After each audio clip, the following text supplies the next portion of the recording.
تلنگانہ حکومت کے محکمہ اقلیتی بہبود کے ایک فیصلے نے ریاست بھر میں نئی بحث چھیڑ دی ہے۔ سری لنگم پلی میں واقع اردو اکیڈمی کی قیمتی زمین کو 30 سال کے لیے خانگی تعمیراتی کمپنی کے حوالے کرنے کے حکومتی فیصلے پر مسلم تنظیمیں، سماجی کارکنوں اور عوامی حلقوں کی جانب سے شدید اعتراضات سامنے آ رہے ہیں۔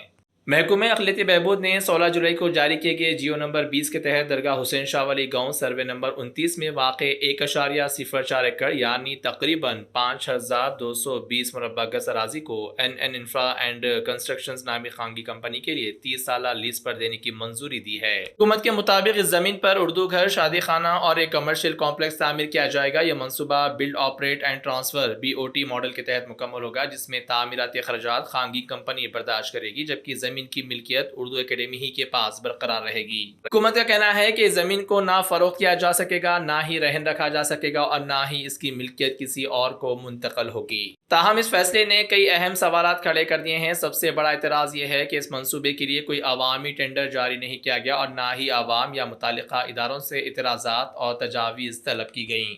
وقف بورڈ کے سابق رکن واحد احمد نے اس فیصلے پر سخت اعتراض کرتے ہوئے کہا کہ اردو اکیڈمی کی تاریخ میں شاید پہلی بار اتنی قیمتی زمین بغیر ٹینڈر کے کسی خانگی کمپنی کے حوالے کی گئی ہے۔ انہوں نے سوال اٹھایا کہ آخر اسی کمپنی کو 30 سال کے لیے لیز دینے کی کیا وجہ تھی اور کیا تمام قانونی ضابطوں پر عمل کیا گیا۔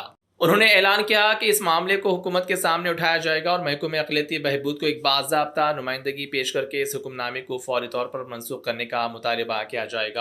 اس معاملے میں ایک اور اہم نکتہ بھی سامنے آیا ہے۔ موجودہ مالی سال کے بجٹ میں تلنگانہ حکومت نے اردو زبان و ثقافت کے فروغ اور شادی خانوں کی تعمیر کے لیے 12 کروڑ روپے مختص کیے ہیں۔ اس کے باوجود حکومت کی جانب سے اسی مقصد کے لیے اردو اکیڈمی کی زمین ایک خانگی کمپنی کے حوالے کرنے کے فیصلے پر سوالات اٹھائے جا رہے ہیں۔